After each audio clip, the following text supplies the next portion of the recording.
Olá, meu nome é Fagner Dantas e esse aqui é o Prazer em Conhecer Lip, seu ponto de encontro de livros, ideias e pessoas. E hoje retomamos aqui o nosso diário de leitura dessa grande obra Por Quem os Sinos Dobram, do Ernest Hemingway, de 1940. Esse aqui já é a terceira parte do nosso diário de leitura, onde a gente conta um pouquinho do que foi a nossa leitura durante a semana, quais foram as descobertas durante essa leitura. Esse é um livro que eu estou lendo pela primeira vez, então vocês estão acompanhando, passo a passo, o que eu estou sentindo, o que eu estou descobrindo com essa leitura. Então essa é a ideia aqui desse quadro do diário de leitura. Nós já colocamos aqui a primeira e a segunda parte, já estão disponíveis aqui no nosso canal, e agora vamos iniciar a terceira. Então se você gosta desse tipo de conteúdo, se você gosta de falar sobre livros, discutir sobre a fruição e a experiência literária, sinta-se muito convidado, muito convidada a fazer parte aqui da nossa comunidade. Estamos aí agregando novos participantes, novos inscritos. Quero agradecer a cada uma se inscrever aqui no nosso canal e que a gente possa seguir formando cada vez mais essa comunidade de amantes da literatura, de amantes da leitura, que é o nosso principal objetivo com esse canal, ok? Então vamos seguir adiante, vamos seguir para a nossa terceira parte, nosso diário de leitura sobre Por Quem os Sinos Dobram, do Ernest Hemingway, publicado em 1940. Já estou aqui com o nosso roteiro aqui na minha frente para a gente pegar os principais pontos. E ele já me lembra aqui do detalhe. Esse aqui é um dos 4 calhamaços que nós leremos em 2026. Então nós temos aqui também no canal um vídeo com os 18 livros que vamos ler em 2026. Obviamente, espero ler mais de 18 livros, mas esses 18 são 18 livros que eu quero realmente me aprofundar, eu quero fazer uma leitura um pouco mais detida. E entre os 18 livros existem 4 calhamaços. E o primeiro calhamaço deles é justamente o Por Quem os Sinos Dobram. Se você quer conhecer quais são os outros 3 calhamaços que nós vamos ler nesse canal durante esse ano de 2026 e que também faremos diário de leitura, dá uma olhada nesse vídeo, além de, obviamente, conhecer os livros médios, os livros pequenos, que nós falamos lá. Nós colocamos 18 livros, 4 calhamaços, livros médios e livros pequenos também. Então, se você quer conhecer um pouquinho do que nós vamos ler esse ano, dá uma olhada nesse vídeo. Mas então, acho que já são as nossas comunicações são essas. Para você sempre, como eu repito aqui, se agrega à nossa comunidade aqui no YouTube e também lá no Instagram. Nós temos o @Prazer em Conhecer Lip no Instagram e lá o nosso papo é muito mais dinâmico, muito mais diário. Aqui, os vídeos no YouTube são sempre colocados no final de semana. E lá no Instagram, segunda, quarta e sexta, tem vídeo, além de durante a semana, outras novidades que podem surgir aí lá na nossa feed, tá certo? Então, se você quer acompanhar informações, discussões sobre leituras e sobre livros, segue também o @Prazer em Conhecer Lip lá no Instagram. E, obviamente, se inscreve aqui também no canal do YouTube. Vamos iniciar, então, pela nossa terceira semana de leitura aqui do nosso querido Por Quem os Sinos Dobram. Essa terceira semana de leitura, ela foi do dia 26 de janeiro até o dia 30 de janeiro. Então, nesse período, né, durante a semana, como eu já comentei anteriormente, as leituras de calhamaço são feitas pela manhã, logo cedinho, entre 5 e 6 da manhã. Inclusive, dessa terceira semana em diante, eu vou começar a marcar também os horários em que eu começo a ler em cada uma dessas manhãs. Né? Como é um diário, a ideia é que o diário seja o mais detalhado possível. Então, essa semana que eu vou estar discutindo aqui com vocês, a terceira semana de leitura, ela foi de 26 de janeiro até 30 de janeiro. Nessa semana eu consegui ler em 3 manhãs, tá? E foram ao todo 45 páginas. Então ficou um pouquinho abaixo da nossa média de 50 páginas por semana. Então vamos colocar tudo que nós dissemos aqui, tudo que nós descobrimos aí durante essa semana de leitura. Vamos lá. Dia 10, né? Nosso 10º dia de leitura, ele foi justamente no dia 27 de janeiro, que se iniciou às 5h22 da manhã, pela página 125 da nossa edição aqui, essa belíssima edição da Bertrand Brasil, que eu já comentei lá no nosso primeiro vídeo. Retomamos a partir do sobrevoo, né, das aeronaves que foram feitas ali sobre o acampamento do Pablo. Então a gente parou naquele suspense ali, o que eram aquelas aeronaves. O Robert Jordan, nosso protagonista, ficou bem preocupado com aquilo, né? Imaginou que realmente era alguma ação do governo ali contra os rebeldes, né, da Revolução ali que estavam lutando na Guerra Civil Espanhola. Então, nosso impacto está ainda sobre esse sobrevoo dos aviões sobre o acampamento do Pablo. O Robert Jordan já tinha ali comunicado com Anselmo, né, falado para o Anselmo ir vigiar a movimentação das estradas ali, das movimentações das tropas militares. E ele também orientou o Rafael também a fazer essa mesma coisa. O Rafael, que era aquele cigano, né, que a gente já falou anteriormente nos outros vídeos. Então, o Rafael e o Anselmo ficariam aí após foram instruídos pelo Robert Jordan para acompanhar ali as movimentações das tropas. Surge um novo personagem também, que eu acredito que seja aquele personagem que já tinha aparecido no bando do Pablo e que não tinha nome. Então aqui ele aparece como Fernando.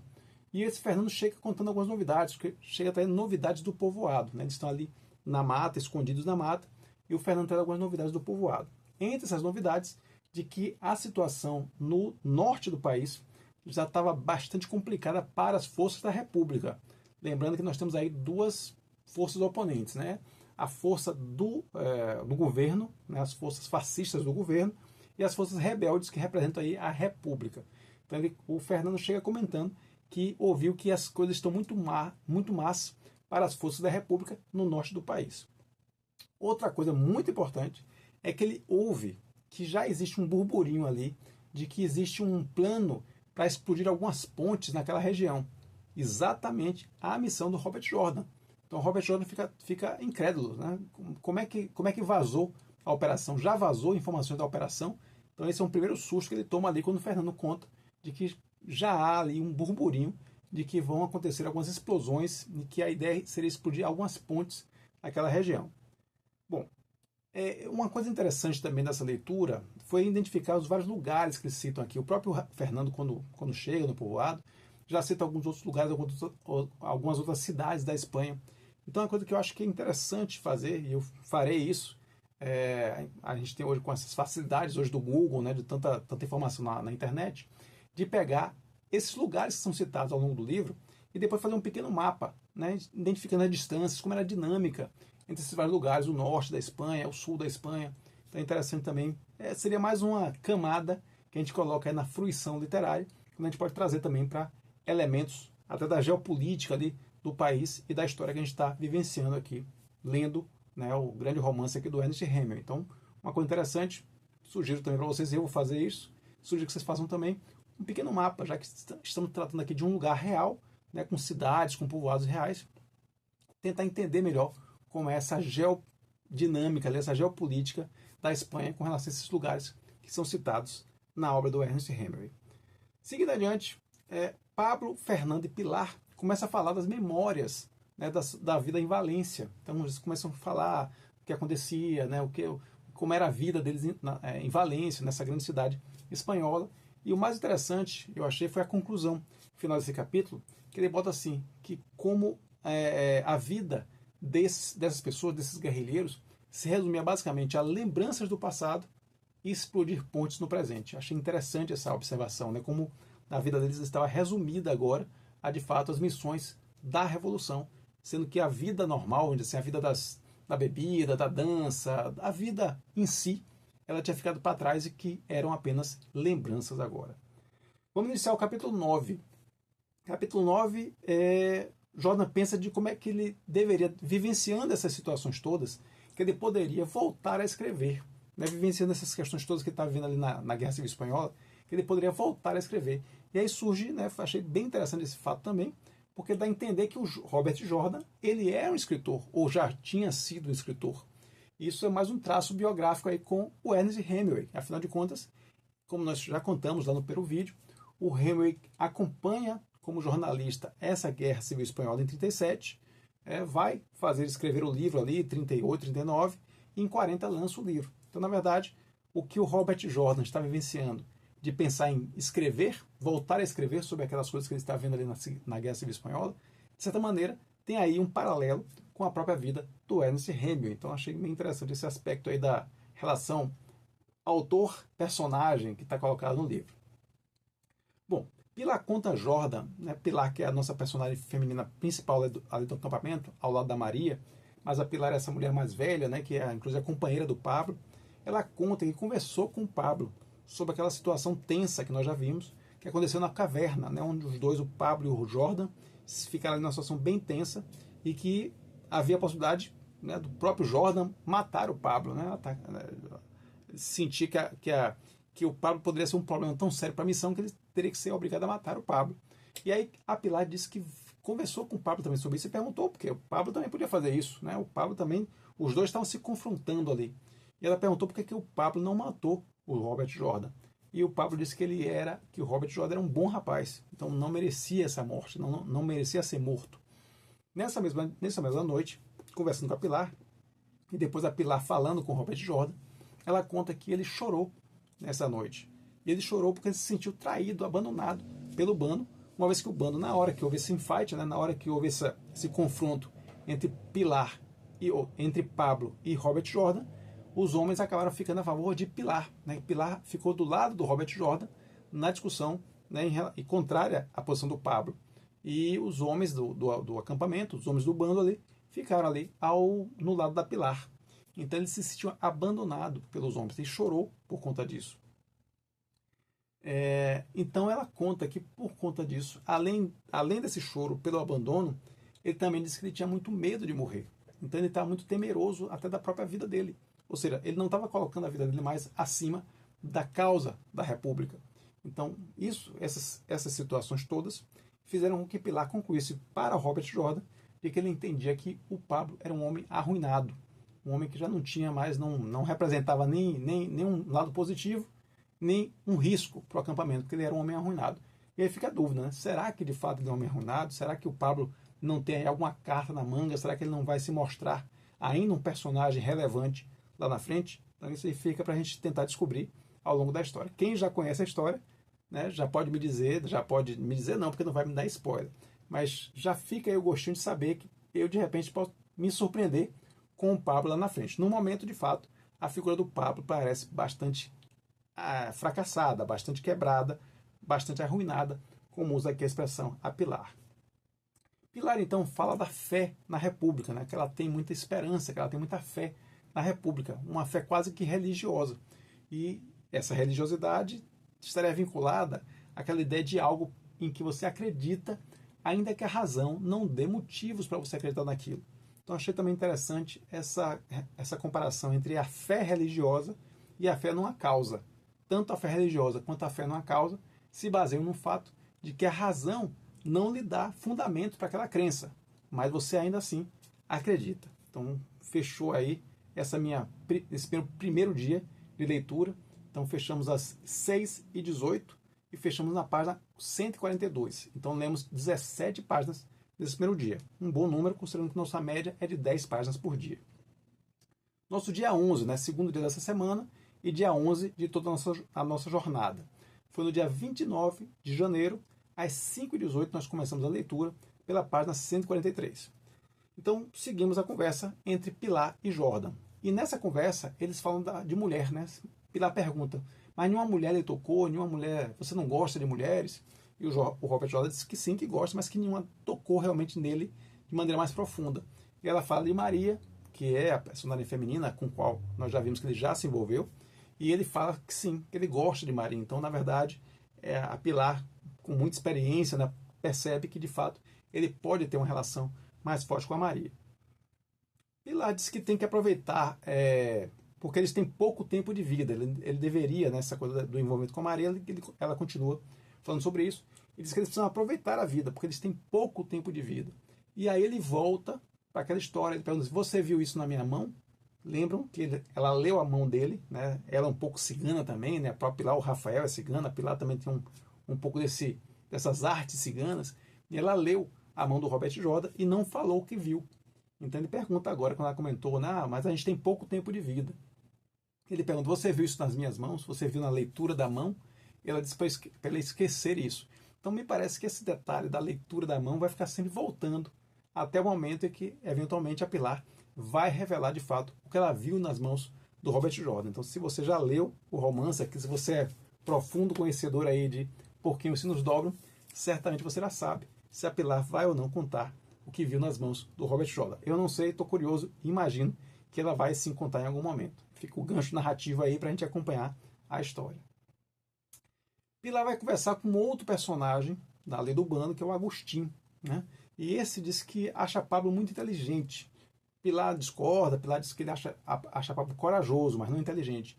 E Agostinho rebate, diz que ele acha o Pablo uma pessoa inteligente e que a Pilar já deveria convencer o Pablo a começar a pensar numa maneira dele saírem dali. Porque uma vez que seja feito de fato a missão da ponte, que a ponte seja de fato detonada aí pelo Robert Jordan, eles não vão poder ficar naquela região. Então Agostinho sugere que Pilar dê a Pablo essa missão de pensar uma maneira deles saírem dali.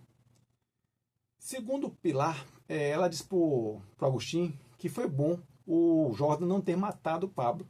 E aí vem uma revelação importante também, porque lembra naquela discussão que a gente viu nos outros vídeos, teve aquela discussão na caverna, e o Rafael conversou com o Robert Jordan e perguntou: por que você não matou o Pablo? Aí o Robert Jordan começou ali, né, desconversou um pouco a situação. Depois o Agostinho vem dizer que Rafael também falou para Agostinho que ele deveria matar o Pablo. Então já é a segunda vez que Rafael instiga alguém a matar Pablo. Já tinha instigado o Robert Jordan antes, e agora o Agostinho disse que ele também falou para o próprio Agostinho, no caso o Rafael, falou para o Agostinho que ele deveria matar o Pablo. Então aí fica a dúvida: será que o Agostinho, será que o Rafael é um infiltrado no bando com a intenção de matar o Pablo, como sendo um cara já, um líder daqueles bandos rebeldes? Então essa figura do Rafael, ela precisa ser mais investigada. Eu acredito que essa figura vai revelar alguns elementos aí, vai revelar algumas reviravoltas na frente do romance. Então encerramos aí o capítulo 9. Vamos para o capítulo 10. O Robert Jordan e a Pilar estão subindo a montanha para ver El Sordo, exatamente, porque foi colocado anteriormente que o El Sordo tinha que aparecer ali. O El Sordo seria aquele líder do outro bando, né? Existe o bando do Pablo, existe aí o bando do El Sordo também naquela região. E a Pilar já tinha comentado desse cara. E ficou uma coisa meio nebulosa, uma coisa meio misteriosa. E quando os aviões passam por ali e o Robert Jordan determina que o Rafael e o Anselmo devem vigiar os movimentos das tropas ali, o Rafael pergunta para o Jordan: tá, tudo bem, a gente vai vigiar as tropas, e você vai fazer o quê? Ele diz: eu vou ver o El Sordo. Exatamente. Então é agora, nesse capítulo 10, eles estão a caminho justamente do esconderijo do El Sordo, para que possa haver aí talvez uma união entre os dois bandos, né? Uma união entre essas duas forças rebeldes, o bando do Pablo e o bando do El Sordo. Vamos ver o que é que o Robert Jordan está pensando em conversar com o El Sordo. O que a gente vai ver aqui no capítulo 10 é esse caminhamento. Ele, Pilar e Maria indo em direção ao esconderijo do El Sordo. Nesse caminho, a Pilar pede para descansar, apesar de que o Robert Jordan quer que eles avancem, quer que eles cheguem logo no local. Mas ela pede para descansar e, de fato, ele aceita que eles possam descansar um pouco. Nessa descansada ali, ela faz uma observação interessante, a Pilar. Ela fala que ela está cansada de viver numa floresta de pinheiros. Por quê? Por que cansada de viver numa floresta de pinheiros? Porque que os pinheiros são todos iguais. E que as florestas, na verdade, são formadas por várias árvores diferentes, por diversidade. E que uma floresta de pinheiros não é uma floresta de verdade. A floresta de verdade é uma floresta de várias plantas e várias árvores diferentes. Eu achei interessante porque isso reforça a ideia da diversidade, a importância da diversidade. Né? Eu achei interessante essa coisa, de certa maneira, é uma crítica ao pensamento único, a uma certa homogeneidade de ideias. Então ela critica a floresta de pinheiros porque é tudo homogêneo, é tudo monótono, quando na verdade a floresta real é a floresta formada por várias espécies diferentes de árvores e plantas. Então achei interessante essa comparação da monotonia dos pinheiros com a diversidade e a vitalidade da floresta. Ela fala também, tem uma parte muito interessante que ela fala sobre a beleza, né, como sentimento, e esses momentos ali de reflexão, né, onde a gente não tem somente a descrição da ação, mas a gente tem a parada dos personagens, o diálogo entre os personagens. Realmente é muito rico, né? O Hemingway, apesar de usar uma linguagem muito direta, né, não é muito dado a floreios, não é muito dado aquela prosa poética, né, como um Walter Ugumãe da vida, né, que é um outro autor que nós gostamos muito aqui no canal. Mas então o Hemingway, ele é muito direto nas suas frases, mas ainda assim, em vários momentos onde há essa reflexão, onde há esses diálogos um pouco mais profundos dos personagens, é de fato um diálogo muito rico. E aqui nós temos um exemplo disso, quando a Pilar comenta sobre o sentimento e a beleza, que o sentimento às vezes esconde uma certa feiura e revela uma beleza. E quando esse sentimento acaba, essa beleza, que na verdade não existia naquela pessoa, naquele objeto, ela só existia por conta do sentimento que aquela pessoa tinha em relação à outra. Então, quando aquele sentimento acaba, a feiura aflora, a feiura que sempre esteve lá, né, que era escondida pelo sentimento amoroso, vamos dizer assim, de uma pessoa em relação à outra. Então, achei essa reflexão também interessante. O Jordan então pergunta a Pilar onde ela estava quando o movimento revolucionário começou. E ela fala que estava na sua cidade natal, que não é Ávila. Ela faz questão de colocar, né? O Pablo às vezes dizia que eles vinham de Ávila, que é uma cidade, né, conhecida da Espanha. Ela disse: não, nós não viemos de Ávila, a gente veio de um povoado bem menor. E aí ele pergunta: o que é que aconteceu ali para vocês entrar no movimento? Como é que foi essa entrada no movimento? E ela disse que aconteceram coisas brutais, que ela não gostaria de contar essas coisas na frente da Maria. E aí a Maria fala: "Não, tudo bem, pode contar, não tem nenhum problema". E aí nós encerramos o nosso dia 2 dessa semana, né, que nós encerramos às 6h14 e encerramos na página 154, tendo lido, portanto, 11 páginas, estando aí na nossa média de 10 páginas. Então vai começar uma parte muito importante do livro, que é inclusive muito mencionada quando se fala desse livro, que é a descrição da tomada do vilarejo pelo Pablo, que é uma tomada extremamente violenta, como a gente vai ver adiante. Então vamos aí para o nosso 12º dia de leitura, nosso terceiro dia nessa terceira semana de leitura que nós estamos lendo. Então nosso 12º dia foi no dia 30 de janeiro, e nós começamos às 5h35, a partir da página 155. Então a gente começa com Pilar, contando com alguma relutância como é que se deu essa tomada da vila, onde ela e o Pablo nasceram. Segundo ela, aqui tem de fato, né, uma expectativa muito grande, você vai montando, aconteceu coisas brutais, aconteceu foi uma coisa furiosa, então tudo isso vai gerando uma expectativa no leitor. Então é aqueles famosos ganchos narrativos que a gente já comentou anteriormente. De fato, né, eu já li, né, essa parte, é de fato muito brutal e eu diria que talvez em termos narrativos, em termos descritivos, é um ponto alto de fato da leitura até o momento. Pilar conta que foi quem comandou a tomada do vilarejo foi justamente o Pablo, que o Pablo nessa época, né, nesse momento, ele foi muito esperto e muito corajoso. Então a gente está falando de um Pablo aqui muito diferente desse Pablo arruinado, desse Pablo quebrado que a Pilar demonstrou na última conversa com ele, né, lá na caverna. Aqui nós estamos falando de um Pablo que era de fato um líder dos seus comandados. Ela conta que Pablo então juntou, né, atacou o agrupamento e foi muito inteligente no plano para atacar os agrupamentos dos fascistas e dominou o vilarejo. Após a tomada do quartel, ele juntou, né, os sobreviventes além daquela tomada e ele executou esses sobreviventes. Então já começa daí, a gente já vai aos poucos penetrando na real violência dessa guerra. Então a gente tem aqui já uma primeira cena muito forte, uma primeira informação muito forte de que o Pablo executou todos os sobreviventes do ataque ao quartel. Então todos que não morreram, que estavam apenas feridos, não foram feitos prisioneiros, foram executados. Da mesma forma, ela comenta dos 4 guardas que estavam ali colocados como prisioneiros e que Pablo executou cada um deles com um tiro na cabeça. Então, cenas muito fortes, descrições muito fortes, né, que não à toa é um dos pontos mais comentados do livro. Após as execuções, eles ainda falam, né, a Pilar contando para o Robert Jordan e para Maria, que após as execuções eles foram tomar café da manhã. Não tinham tomado café da manhã porque a tomada foi muito cedo na cidade e que após as execuções eles foram tomar café da manhã como se nada tivesse acontecido. Então, novamente, uma demonstração de frieza muito grande. J pergunta se haviam outros fascistas, além daqueles que foram mortos ali no quartel, e ela diz que sim. Né? Os grandes nomes, os grandes empresários da cidade, né? as grandes autoridades da cidade, não estavam ali no quartel, mas foram capturadas e levadas para um prédio onde havia um padre para dar aí a extrema-unção, né? Os últimos sacramentos das pessoas, porque todas elas sabiam que seriam executadas ao final daquele processo. De fato, do lado de fora desse prédio, todos os moradores ali já estavam alinhados numa espécie de corredor com porretes, com madeiras, com ferros, com pedras, porque eles iriam executar aquelas pessoas que estavam ali dentro através de espancamento. Então, novamente, mostrando a frieza, mostrando a crueldade desse processo desse processo de tomada da cidade, como está sendo descrito aqui pela Pilar junto ao Robert Jordan. Não à toa, ela não queria contar essas coisas na frente da Maria, porque de fato são fatos muito violentos.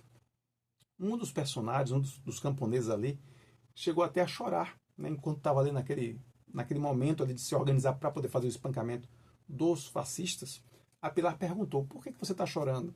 E o morador respondeu: porque eu nunca matei ninguém. Né? Então esse também foi um relato interessante, porque mostra o trauma daquela guerra. Né? Pessoas que queriam apenas viver as suas vidas e estavam sendo colocadas na obrigação, né? Praticamente, se você não está do lado do inimigo, você, né, tem que estar do outro lado. Então essa coisa de escolher o lado, ser obrigado a escolher o lado, ser obrigado a fazer algo que você não quer fazer, que não é da sua natureza, mas você está sendo obrigado a fazer. Então um dos camponeses chegou a chorar, porque nunca tinha matado ninguém e sabia que teria que executar de maneira brutal pessoas, né, que iriam ser retiradas ali daquele alojamento, daquele prédio onde eles estavam, porque já sabiam que seriam essas pessoas serem executadas não com tiros, como foram os demais, mas espancados pelos próprios moradores daquela vila. Aí, depois disso, começaram a sair alguns desses grandes, né, dessas grandes figuras, desses fascistas vamos dizer, de alto escalão na cidade, e eles de fato foram espancados até a morte pelos camponeses. Em alguns casos, isso é bem descrito, né? Cada um desses personagens é bem interessante, porque é o Ricardo Villalva, o Montalbán Estevão, então cada um deles é meio que se descreve quem é esse personagem, até o estado de espírito dele, o que ele fez para aquelas pessoas, né? Se ele era um cara já maldoso, se não, se ele era um cara mais neutro.